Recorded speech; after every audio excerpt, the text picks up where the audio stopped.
En tu libro de Transformados, en la página 221, tienes una evaluación. Esa evaluación espero que ya la hayan llenado. ¿Ya la llenaron? Si no la han llenado, aquí vamos a poner un resumen. Quiero que hagan favor de llenar, tómense el tiempo para llenar la evaluación de salud. N es nunca, R es regular y S siempre. Todos tienen boletín, todos tienen pluma. Si no, pídala, por favor, levante su mano y pídala.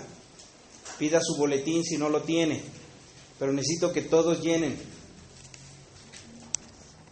Espiritual, tengo oración y lectura diaria con Dios. N, R o S. N de nunca, regularmente o siempre. Me gozo apoyando en mi iglesia. N de nunca, R regularmente o S de siempre. Física. 1. Honro mi cuerpo como templo del Espíritu Santo. Nunca, regular o siempre.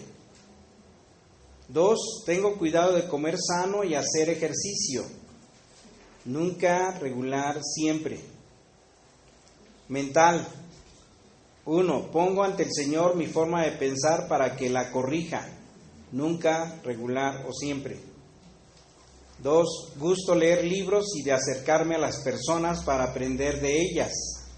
Nunca leo un libro, nunca me acerco a preguntarle a la gente, o regularmente o siempre. Emocional. He podido perdonar o pedir perdón. Nunca, regular o siempre. Puedo comprender el dolor de los demás y soy apoyo.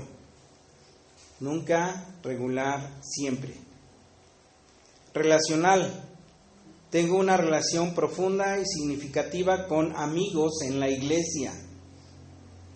No los tengo, o sea, nunca, regularmente los tengo o siempre los tengo.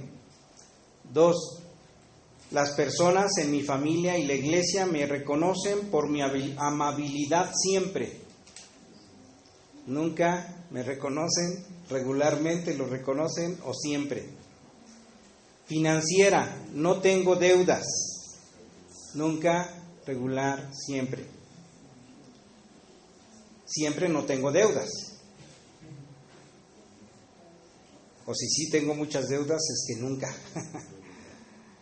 2. Pongo a Dios en primer lugar en mis finanzas. Nunca, regularmente o siempre. Siempre aparto el diezmo para Él. Vocacional. 1. Puedo disfrutar con plenitud mi trabajo con equilibrio. Salgo y entro a mis horas. Nunca, regular, siempre. 2. En mi trabajo todos saben que soy cristiano y he traído personas a Cristo. Nunca, regularmente o siempre. Saca el promedio de lo que estás ahí teniendo y dime tú o dite a ti mismo cómo estás. ¿Estás en tu salud? ¿Cómo estás? ¿Mal, regular o óptimo? ¿Cómo te encuentras tú en tu salud? ¿Hay cosas que necesitan ser cambiadas? Vamos a leer Lucas capítulo 15. En ese pasaje hay una parábola, la parábola del hijo pródigo. El Señor está platicando parábolas y aquí dice que un hombre tenía 2 hijos. Y el menor de ellos dijo a su padre: Padre, dame la parte de los bienes que me corresponde, y le repartió los bienes. No muchos días después, juntándolo todo, el hijo menor se fue lejos a una provincia apartada y allí desperdició sus bienes viviendo como perdidamente. Y cuando todo lo hubo malgastado, vino un gran hambre en aquella provincia y ¿qué pasó? Comenzó a faltarle. Y fue y se arrimó a uno de los ciudadanos de aquella tierra, el cual le envió a su hacienda para que apacentase ¿qué? Cerdos. y deseaba llenar su vientre de las algarrobas que comían, ¿quiénes? Los cerdos, pero nadie, ni aun los cerdos, le daban. Y volviendo en sí, dijo: ¿cuántos jornaleros en casa de mi padre tienen? ¿Qué tienen? Abundancia de pan, y yo aquí perezco de hambre. Me levantaré e iré a mi padre y le diré: Padre, he pecado contra el cielo y contra ti. Ya no soy digno de ser llamado tu hijo. Hazme como uno de tus jornaleros. Y levantándose vino a su padre, y cuando aún estaba lejos, ¿qué hizo su padre? Lo vio y fue movido a misericordia, y corrió y se echó sobre el cuello y le besó. Y el hijo le dijo: Padre, he pecado contra el cielo y contra ti, y ya no soy digno de ser llamado tu hijo. Pero el padre dijo a sus siervos: sacad el mejor vestido y vestidle, y poned un anillo en su mano y calzado en sus pies, y traed el becerro gordo y matadlo, y comamos y hagamos fiesta, porque mi hijo muerto era y ha revivido, se había perdido y es hallado. Y comenzaron a regocijar.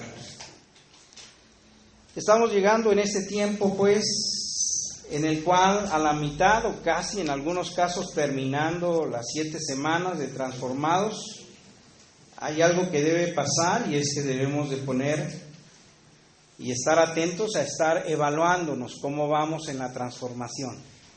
Un cristiano no puede ser cristiano en óptimas condiciones si no está siendo transformados. ¿Llegaremos alguna vez a dejar de ser necesario que seamos transformados? ¿Llegaremos al varón perfecto? ¿Cuándo llegaremos a ser totalmente al varón perfecto? Cuando estemos con Él en la gloria. Así es que si hay algo que debe pasar en la vida de un cristiano es estar evaluándose. ¿Cómo voy? ¿Qué necesito cambiar? Y si me duele la evidencia de lo que estoy viendo, bueno, pues era necesario que yo estuviera siendo transformado.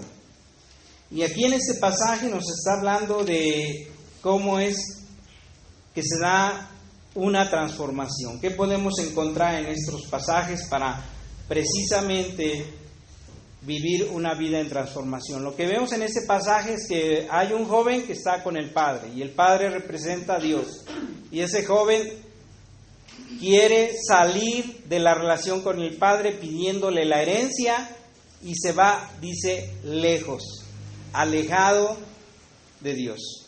Mientras más alejado de Dios, tú vas a vivir más imperfectamente y con mayor dolor y angustia, porque no estamos diseñados para estar alejados de Dios. Fuimos diseñados para ser adoradores de Dios. Si no adoras a Dios, adorarás a algo diferente a Dios, y cualquier cosa a la que adores te va a provocar, si eres hijo de Dios, te va a provocar una molestia que llegará el momento en que buscarás ser transformado para acercarte a la semejanza de Dios. Vamos a ver 4 cosas de enseñanza para acercarte a Dios. Primer aspecto, llega al punto de estar cansado de no estar bien.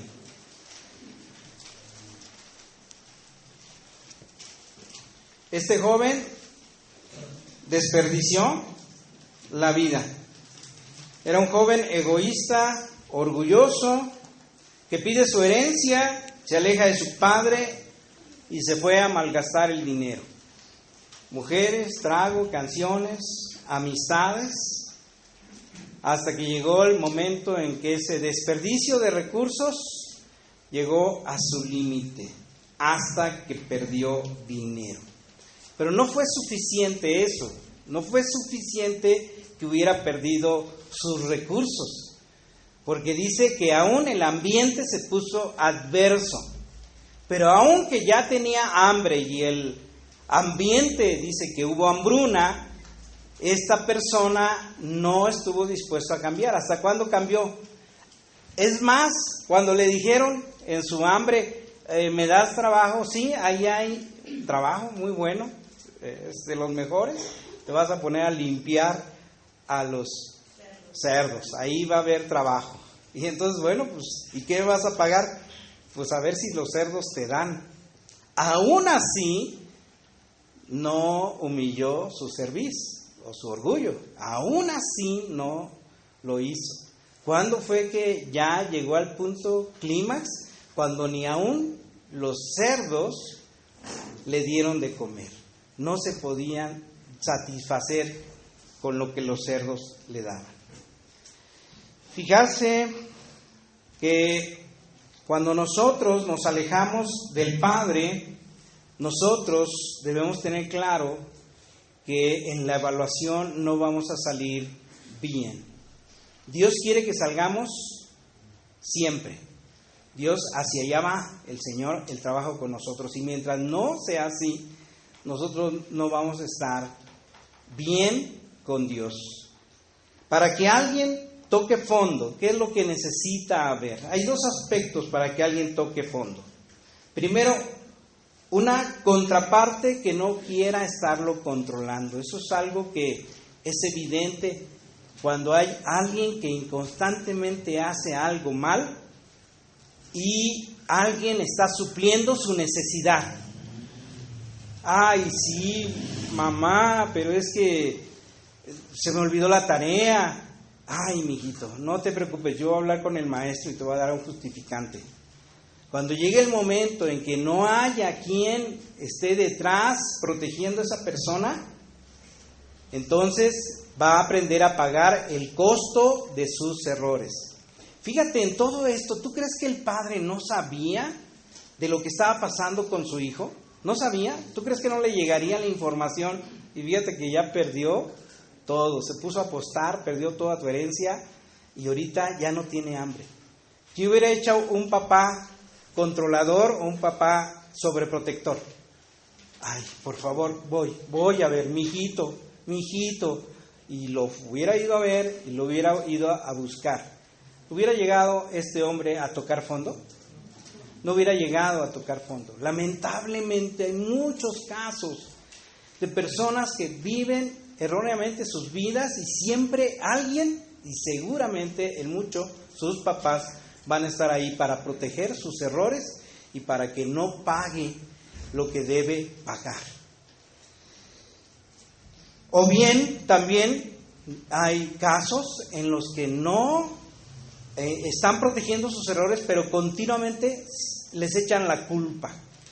Eres el culpable. Mira, bueno, sí, ya pagan y le están echando continuamente la culpa. Por otro lado, otro aspecto para que alguien toque fondo es que llegue al límite de su papel de víctima. Mire, las personas gustamos ser víctimas, echarle la culpa de nuestro proceder a los demás. Génesis capítulo 3, ¿qué nos enseña? De qué hizo Adán en cuanto pecó. Y Dios lo busca. ¿Qué hace Adán? Se esconde y cuando le pregunta ya que Dios está hablando con él, ¿qué le dice? ¿Qué pasó? ¿Quién te dijo? ¿Y qué hizo? La mujer que tú me diste. ¿A quién le está echando la culpa? A Dios. Bueno, a la mujer, pero antes, ¿quién le dio a esa mujer? Tú, Dios. Si no me hubieras puesto enfrente a esa mujer, yo no hubiera pecado. Fue la mujer y al final fuiste tú. Ese papel de víctima es un deporte nacional en México, Somos el país que busca echarle la culpa a su gobierno permanentemente. En países diferentes, ¿usted cree que están ordenados así donde el presidente municipal es el culpable de todo? No, también armados comités ciudadanos que continuamente están viendo lo que falta en su colonia, en su cuadra, y tienen todo un andamiaje de comunidad que no les deja a los presidentes municipales estar haciendo lo que quieran. Aquí no lo tenemos esa costumbre, ¿verdad? Porque normalmente el gobierno es el culpable. No hay focos. Pues habla, hay un teléfono para acá. No, que hable mi vecino. Hay un carro y está sacando fotos. Hay un carro que está robando mujeres. Marca el 911 y denúncialo. Créame, yo lo he hecho y llegan casi a los 10 minutos. A veces no, a veces tardan más. Pero en general sí llega, porque a fuerzas esos 911 se graban y les están checando. Pero ¿qué hacemos comúnmente? Hasta lo publicamos en Facebook. Es más trabajo hacerlo eso que marcar 911.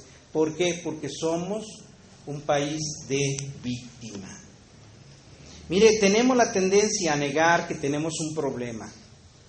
Y gustamos de ver los problemas en los demás y no en nosotros mismos. No queremos reconocer. Tenemos el síndrome de la negación. Y bueno, estas evaluaciones son muy importantes porque permite que tú explores en qué estoy fallando. Y si algo está pasando con esta semana de transformaciones que nos están evidenciando en dónde estamos y los cambios que tenemos que hacer. ¿No es así? Sí, ¿verdad? Tenemos que hacer cambios. Mira, las iglesias reciben un llamado. En el Apocalipsis, Jesucristo le dice a través del apóstol Juan que escriba, porque hay una iglesia que dice: yo soy rico, me he enriquecido y de ninguna cosa tengo necesidad. Y sin embargo Jesucristo le dice: no sabes que tú eres un desventurado, miserable, pobre, ciego y desnudo. Tú crees que estás muy bien, pero dice aquí el Apocalipsis, en ese pensamiento tú en realidad no estás viendo lo que en realidad está pasando con tu vida. Tú necesitas un cambio. Y en Romanos capítulo 2, búscalo por favor, ábrelo por favor. En Romanos capítulo 2, versículo 1, allí está hablando para personas que desean un cambio y les está diciendo a aquellos que están juzgando a los demás. Y le dice ahí la carta de Pablo a los romanos: por lo cual eres inexcusable, oh hombre, quien quiera que seas tú que juzgas, pues en lo que juzgas a otro, te condenas a ti mismo, porque tú que juzgas, haces lo mismo. A lo mejor tú ves el mal comportamiento del hermano, pero no estás viendo la realidad de lo que tú mismo estás fallando. Así es que no juzgues a los demás, tienes un problema y tienes que resolverlo. Cuando vemos la parábola, dice que volvió en sí. Llegó al punto en el que se cansó. Estaba viendo la realidad de lo que su propio comportamiento le había llevado y se cansó de estar en esta situación. Se cansó de ver fracasados proyectos que él tenía, y hasta que por fin se evidenció que estaba derrotado. Tiene que haber, para que haya una transformación, debe de haber una suficiente incomodidad para que digas: ya, tengo que cambiar, basta, no puedo seguir así, basta, me he robado las bendiciones que Dios tiene. Si yo hubiera hecho caso, ¿qué pasa con mi vida cristiana que está siendo derrotada una y otra vez? Y realmente, si no he podido ver evidencias del fruto de Cristo en mi vida y otros también, y sigo con los mismos problemas, basta, ya me cansé. Volver en sí es estar convencido de que no nací para esto, estar convencido que aquello que no estoy haciendo bien, no para esto fui salvo. Jesucristo ofreció una vida, y no cualquier vida. ¿Una vida cuál? Una vida abundante, una vida que valga la pena. Para eso vino Jesucristo. Dice un verso de Jeremías 8:20 que yo lo escuché cuando estaba en ese proceso de transformación, y me quedó muy grabado, de ese testimonio de este hombre que hablaba de ese cambio. Y Jeremías 8:20 fue un texto clave porque se me quedó tan grabado en mi mente este pasaje que dice: pasó la siega, terminó el verano y nosotros no hemos sido salvos. Pasó la siega, pasó la cosecha, terminó el verano, se está cosechando el fruto y nosotros no hemos sido salvos. Nosotros no hemos llevado el fruto que podríamos tener y llevar por haber descuidado la relación con Dios. Basta de esto, basta, ya me cansé de vivir así. Segundo aspecto que vemos en este pasaje, debo admitir mi pecado. Escríbele ahí, debo admitir mi pecado. En el versículo 18 dice, me levantaré e iré a mi Padre.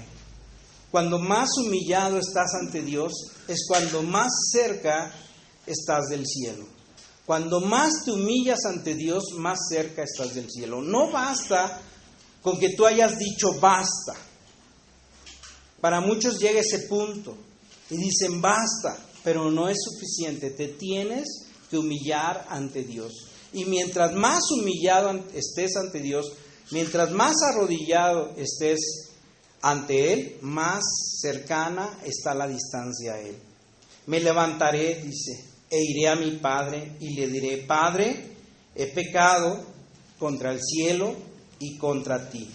Ya no soy digno de ser llamado tu hijo. Debo de admitir que me he equivocado, pero debo de admitir sobre todo que a quien no he ofendido con mi comportamiento es a Dios. He ofendido con mi comportamiento a Dios.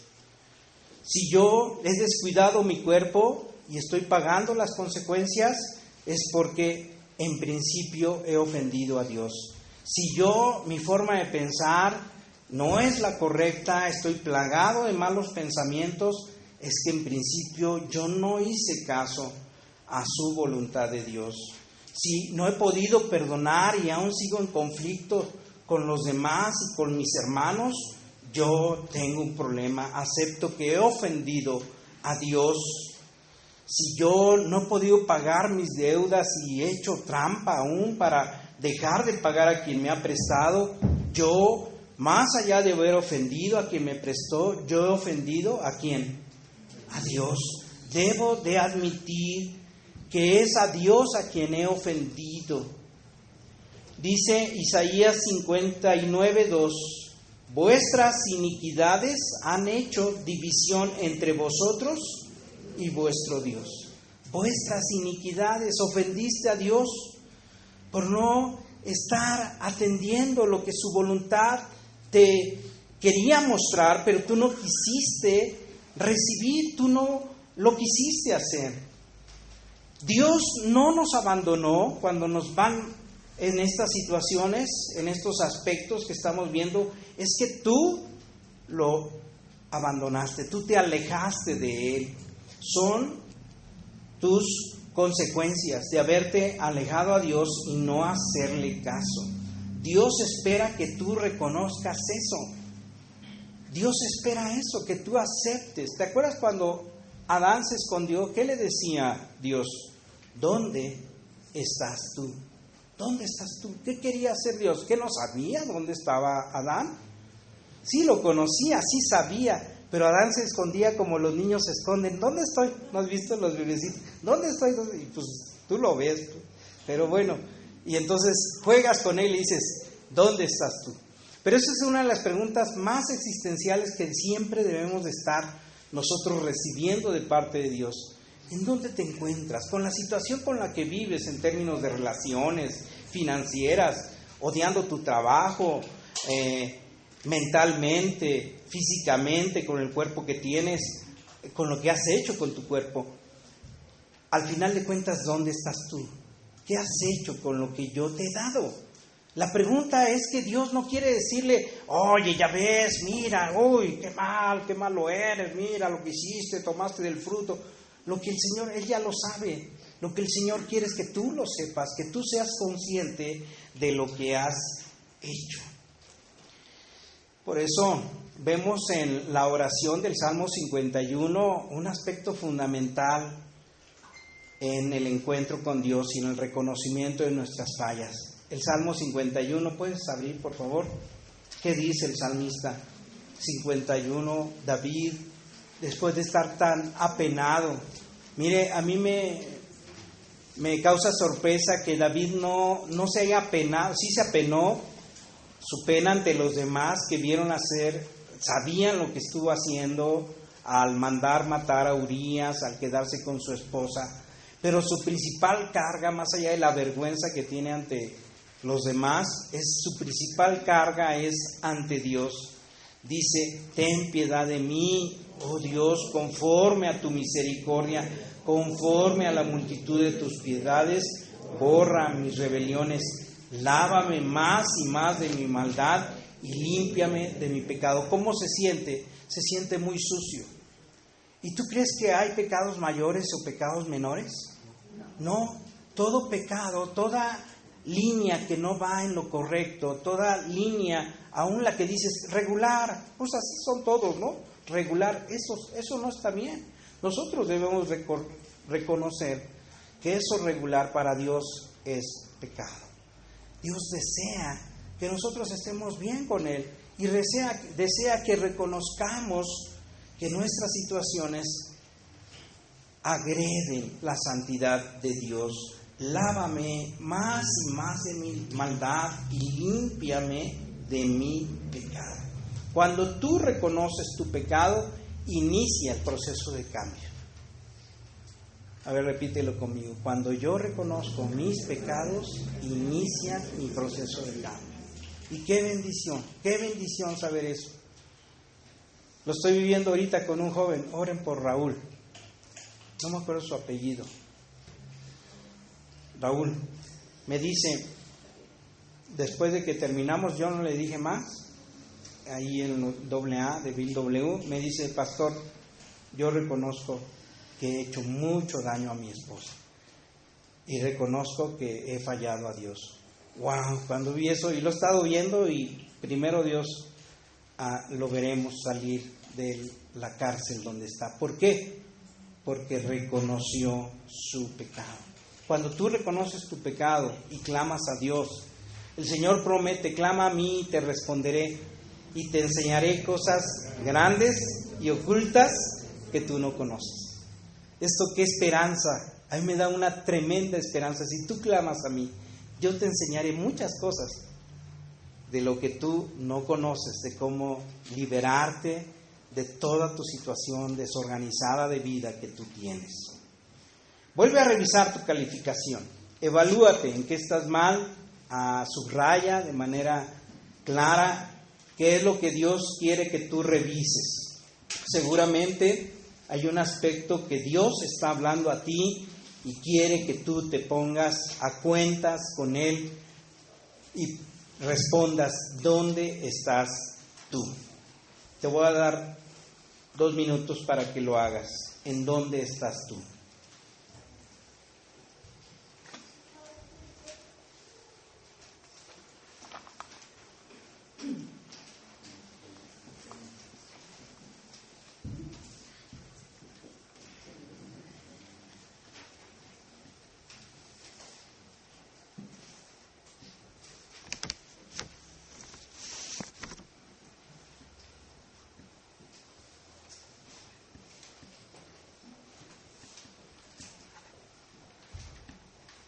Puedes inclinar tu rostro y orar, pedirle al Señor perdón por eso.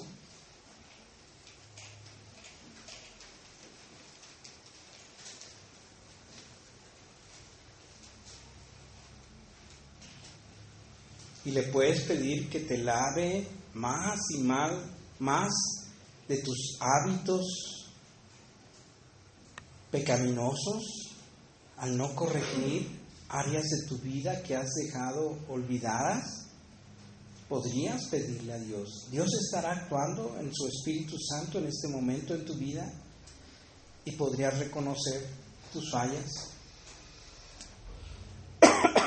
Gracias, Señor, por escucharnos. Queremos ser sinceros ante ti y decirte que te necesitamos, porque lo mejor para nosotros es cambiar. Y tú lo quieres hacer, Señor.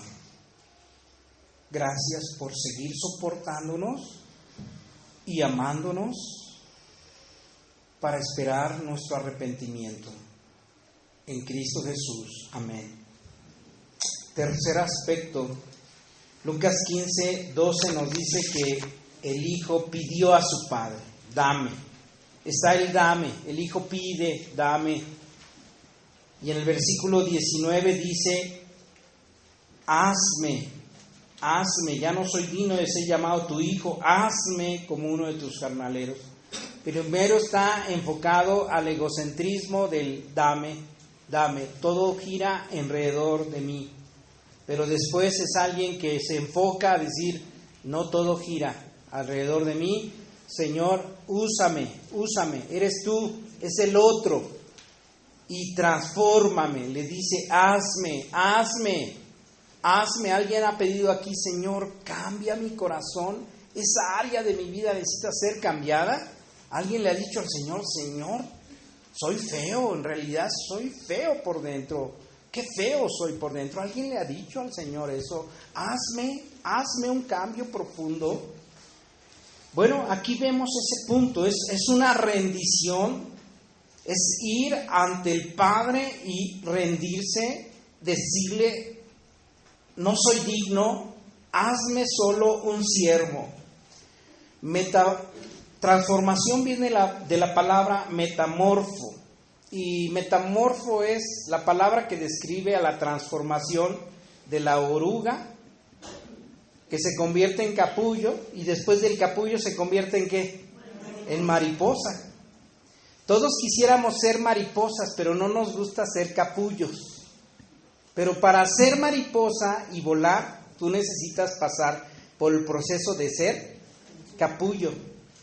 Tú necesitas reconocer que Dios va a obrar, y muchas veces no lo va a hacer a la buena manera, porque hay cosas que corregir en tu vida, y hay muchas cosas y muchas oraciones que no llegan a cumplirse, buenas, excelentes en términos de deseos, pero es porque tú aún no te has rendido al Señor. Necesitas rendirte al Señor y pedirle que haga su obra en Él. Mira, Filipenses 1:6, esto es algo evidente que Dios va a hacer en tu vida. Pablo decía: estoy persuadido de esto, que el que comenzó en ustedes la buena obra, la perfeccionará hasta el día de Jesucristo. ¿No es hermoso esto? Que independientemente a lo que tú pidas, a lo que tú quieras, a lo que tú creas, Dios se va a encargar de perfeccionar en ti su obra. Él se encargará de perfeccionarte. Dios quiere cambios en tu vida y Él está empeñado en perfeccionar tu carácter, y por eso Jesucristo llamó a tomar la cruz. Mateo 5:1. Abre por favor tu Biblia, Mateo 5:1. Vamos a leerlo todos juntos, vamos a ponernos de pie por favor. Vamos a leerlo.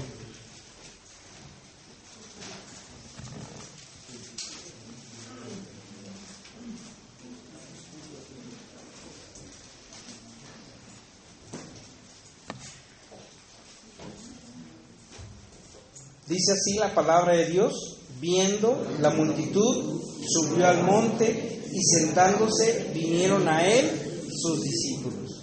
Gracias. Hasta ahí. Viendo a la multitud, subió al monte, y sentándose vinieron a él sus discípulos.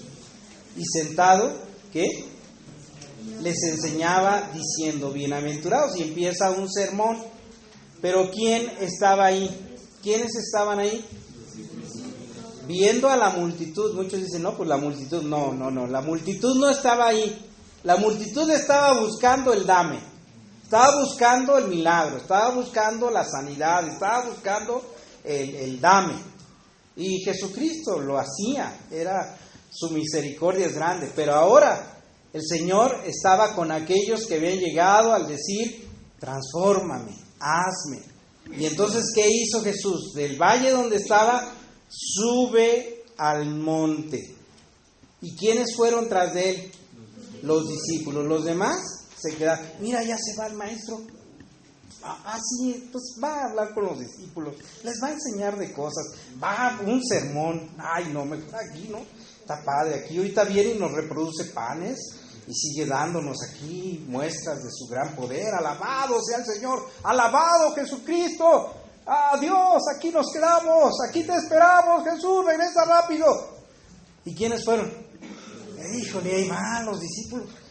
Ahí recorriendo, subiendo, sudando, diciendo, ay, mejor me quedo con la multitud. Pero no, pues ya estoy comprometido con el Señor. Pues vamos. ¿Y qué? Entonces, ¿a quién les da a conocer su enseñanza?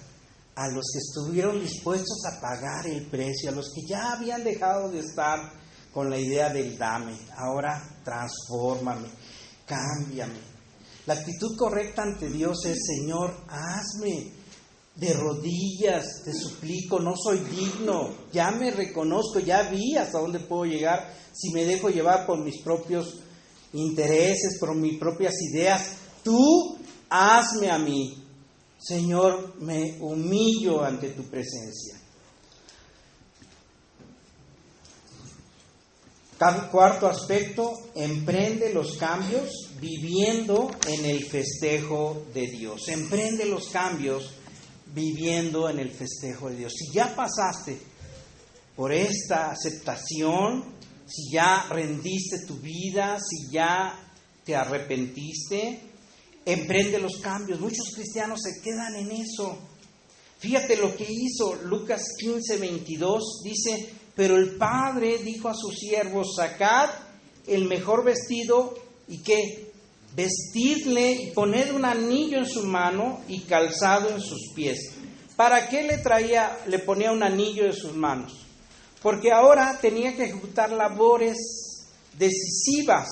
Un anillo se ponía porque era el anillo en que firmaban las cartas y las órdenes, con que pagaban los impuestos, con los que hacían los trabajos. Y lo vestía ¿para qué? Para hacerlo apto para el trabajo del hijo del hacendado, porque era muy rico. Y el padre lo iba a poner en una posición de honor. Y por eso el Señor hace un festejo. Dios hace un festejo. Hay alegría en el cielo, hay gozo en el cielo por un pecador que se arrepiente, por alguien que dice, sí, Señor, yo he fallado, ya me cansé de estar así, ya me cansé de vivir bajo este esquema de vida, ya me cansé de ser mediocre como cristiano, ya me cansé, Señor, pule mi vida. El Señor hace un festejo enorme. Y si aquí hay gente que se ha arrepentido, si aquí hay gente que está cansada de vivir así como ha vivido, aleluya, porque hay alegría en el cielo, hay gozo, hay fiesta en la casa del Padre. Jesucristo te quiere acompañar a hacer los cambios físicos de tu cuerpo, emocionales, en tus relaciones, en tus pensamientos, pero tiene que haber en ti una claridad de que los cambios van a ser en el gozo del Señor. Cuando vuelves a Dios, lo haces en la claridad de que tienes pendientes. Hay pendientes que has dejado, deudas que no has pagado, hay un cuerpo que ya no lo has cuidado, hay relaciones que no has hecho correctamente, pero llegas a la casa del Padre, vuelves a Dios y el Señor te va a acompañar para que tus cambios no sean desde la culpa, sino los cambios se harán desde el gozo de su presencia, desde la alegría de estar en la salvación. Por eso, cuando vemos en Santiago, cómo Santiago y Pedro están escribiéndole a las iglesias, a los hermanos que están viviendo en problemas por la situación que están pasando y porque ellos tienen que hacer ajustes en su vida, les dice, sabiendo, hermanos míos, tened por sumo gozo cuando os halléis en diversas pruebas. Vamos a leerlo, Santiago 1, 2 y 3. Hermanos míos, tened por sumo gozo cuando os halléis en diversas... ¿Cómo? Que tenga, ¿qué? Sumo gozo cuando tengo problemas con mi hijo, cuando hay enfermedad, cuando tengo deudas pendientes, cuando tengo un trabajo que me esclaviza.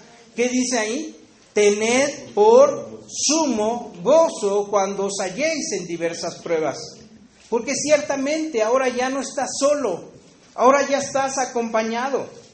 Y esas pruebas tienen un propósito, porque Dios te va a poner a resolver aquello que has dejado desarreglado. Pero dice, sabiendo que la prueba de vuestra fe produce paciencia. A ver, debo tener gozo porque esta situación que estoy resolviendo, que ya estoy decidido a afrontar, vestido de la santidad de Dios, abrazado por el perdón del Padre, por la compañía del Padre, con el anillo que Dios me puso para tomar correctas decisiones, allí toda la prueba y la adversidad que se va a vivir, ya lo voy a hacer en el gozo, y lo que se resista a hacerlo va a significar que para mí va a producir ¿qué? Paciencia. Y dice, mas tenga la paciencia su obra completa para que seáis perfectos y cabales, sin que os falte cosa alguna. El Señor te está animando a que prosigas la buena batalla. Tienes en Cristo Jesús, si has cubierto estos aspectos de aceptación de tu derrota ante Él, el Señor te está ofreciendo su mano poderosa para ir contigo. ¿Te acuerdas cuando Josué ya iba a iniciar la toma de la tierra prometida? ¿Qué le dice el Señor? Esfuérzate y sé valiente. No temas ni desmayes, porque yo soy Jehová tu Dios. Él estará contigo. Él está contigo.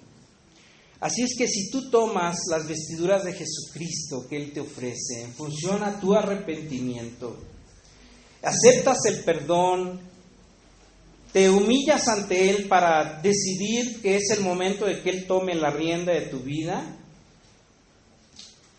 estoy seguro que ni la muerte, ni la vida, ni ángeles, ni principados, ni potestades, ni lo presente, ni lo porvenir, ni lo alto, ni lo bajo, ni lo profundo, ni ninguna otra cosa creada te podrá separar del amor de Dios que es en Cristo Jesús. Creo que Dios va a permitir que veamos grandes cosas, mayores cosas de las que tú has visto, Él te enseñará. Vamos a escuchar este canto y ora por favor en respuesta.